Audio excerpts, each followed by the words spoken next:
Hey everybody, this is Mr. Powell. I thought I'd try something here. There's an assignment up on Edsby about thin lenses and the images that they create. And this material is pretty similar to what we were discussing before the break regarding the images created by spherical mirrors. And a lot of it is the same, like I told you before, like the way we draw the rays and the equations we use for the analysis. But there are a few things that are different and maybe likely to be confusing. So I thought I'd do a quick video lecture that you could use alongside the book and Mastering Physics. Also, the paper version of the notes that I generate here, I will scan and post up along with the video itself. Okay, so we are talking about what we generally call thin lenses. And when you think of lenses, um, maybe the most obvious thing would be to think about glasses. And like the mirrors we discussed, convex and concave, there are also converging, like these guys, and diverging, like these guys, lenses used in glasses, depending on what type of vision correction you require. Before we get into this, though, we need to talk about the terms convex and concave and how they relate to the terms I'm using now, converging and diverging. All right, so just a little side sketch since I didn't bring home all my notes from before. First, let's talk about mirrors again real quick, just to make some connections. The mirrors we talked about before were concave. That was the one where if light rays come in from a distant source, like say from the sun, that when they reflect off, they do so in such a way as to converge, be brought together at one literal point, which we call the focal point, F. Right? Recall, this is a converging system because it brings light rays together. This is why it can create real images. This is why it can be used to start a fire, as I demonstrated for you before. The alternative, of course, was a convex mirror. Convex mirror curves the other way.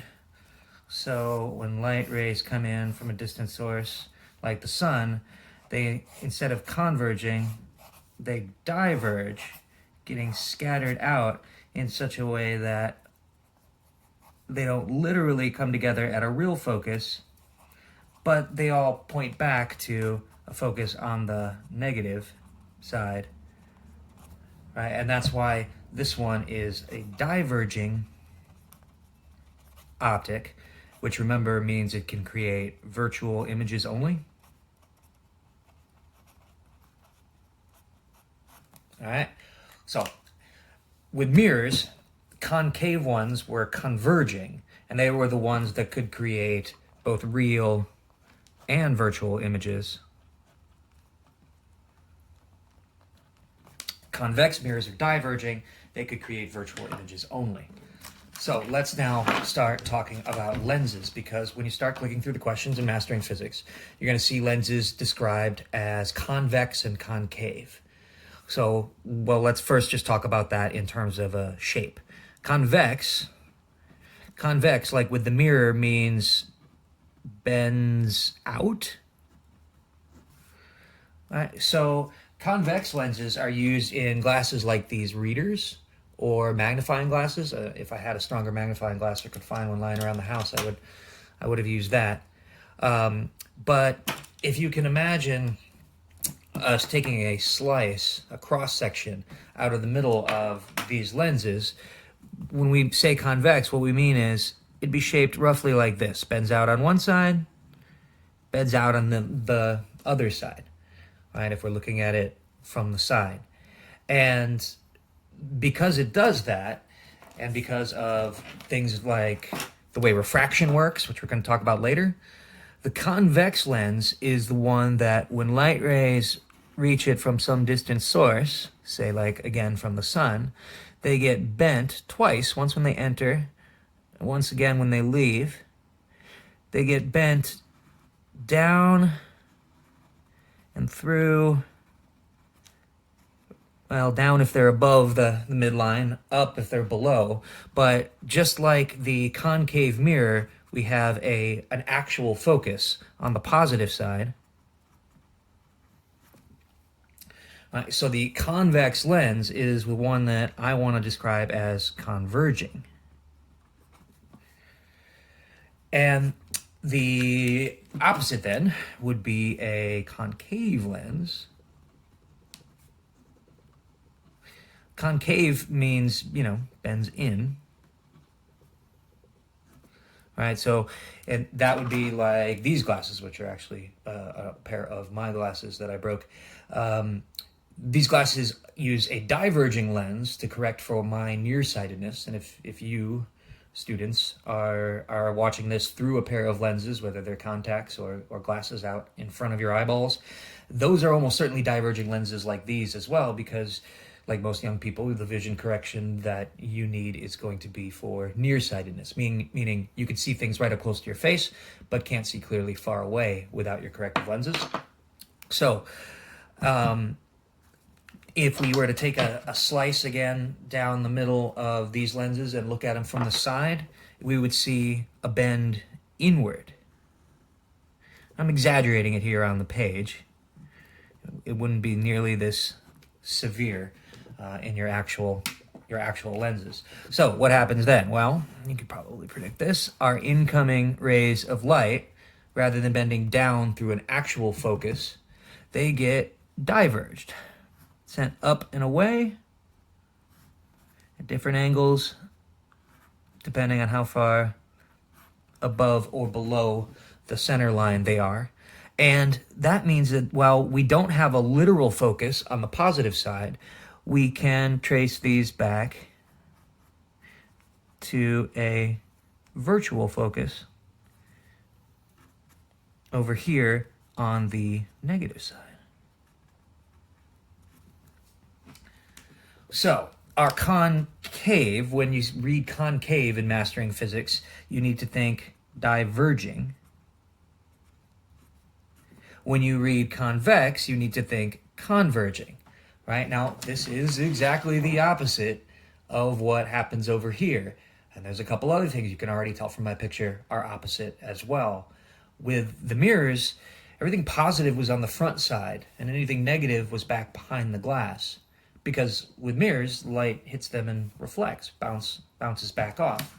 Lenses are different because the light travels through.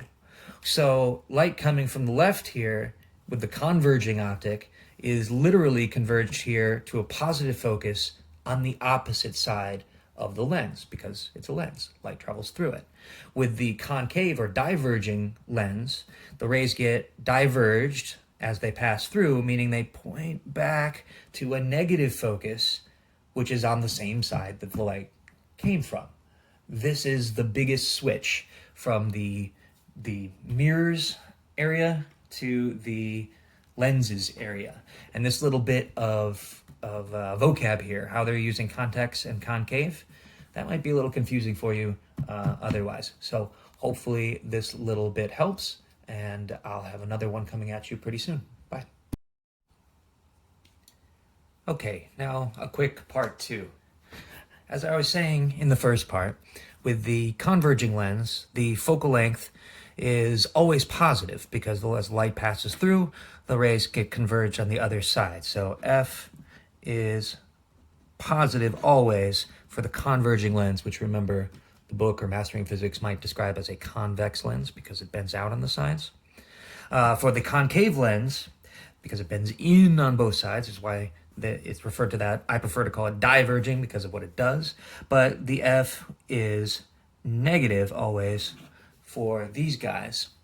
Before we get into some specific examples with some problems and stuff, let's talk about things that are different for mirrors to lenses because of the light passing through the lens versus bouncing off of the mirror.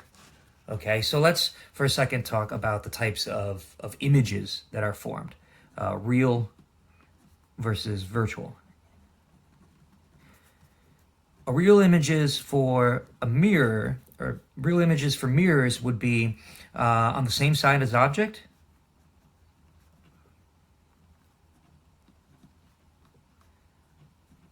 Because the image is formed by the rays bouncing off and then converging at some location where the image forms, the place where you would stick that index card to see the image of the tiny little candle if we were doing this in the lab.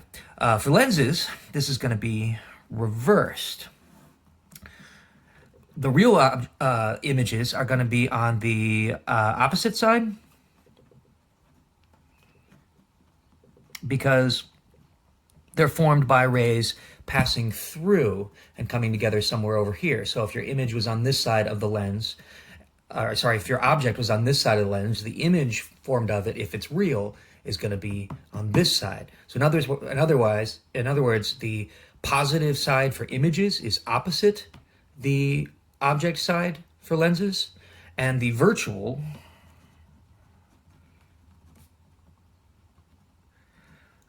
images, again, is reversed. So for a mirror, virtual images were, we always said, behind the mirror,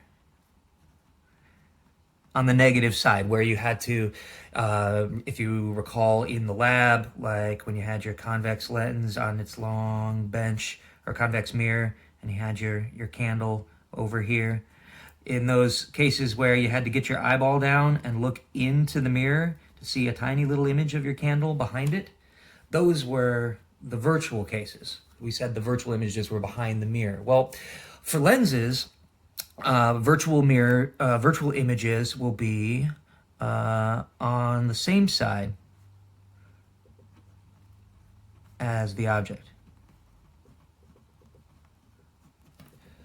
Meaning that if we were doing this lab, and I don't know that we'll get a chance to do it this year, but if we were doing this with a lens, and this was your object over here, like I drew before, if this were a, say, diverging lens, then you'd have to look through it from this side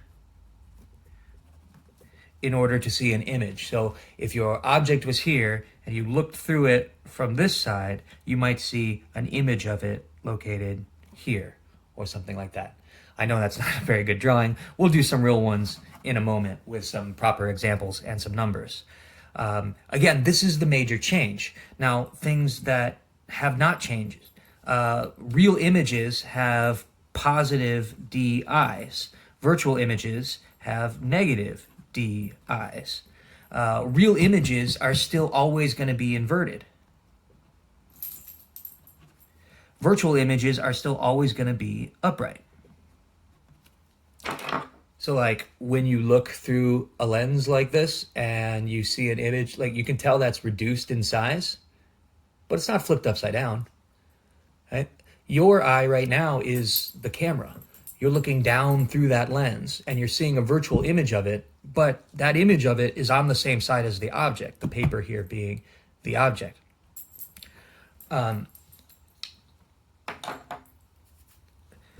Everything else, when you get into doing the actual work, everything else is going to be the same. Like the equations we use, those aren't changing. 1 over f equals 1 over do plus 1 over di. The fact that do always has to be positive, the distance between the object and the lens is always positive. That's still true. The fact that a positive di means a real image and a negative di means a virtual image, that's still true. The fact that a converging lens has a positive focal length and a diverging lens has a negative focal length, that's still true as it was for mirrors. So the way you calculate in problems, often an f and a di is given, an f and a do is given, and you find the di, or sometimes do and di, and you find the f. You've seen versions of this before. Magnification, just like the other equation, works the same.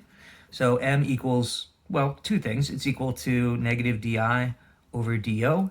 And remember, if your di itself is negative, the negatives cancel and give you a positive m. If your di itself is positive, meaning it's a real image, then you wind up with a negative here and you get a negative m. That negative m is telling you that it's inverted, right? Because real images are still always inverted. And m is also equal to the ratio of the image height to the object height, the high over ho, as we like to say.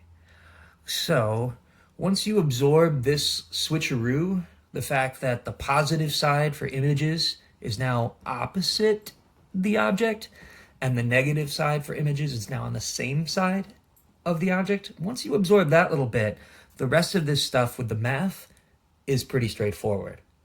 All right, in the next short bit, I will start doing ray diagrams and examples with actual numbers.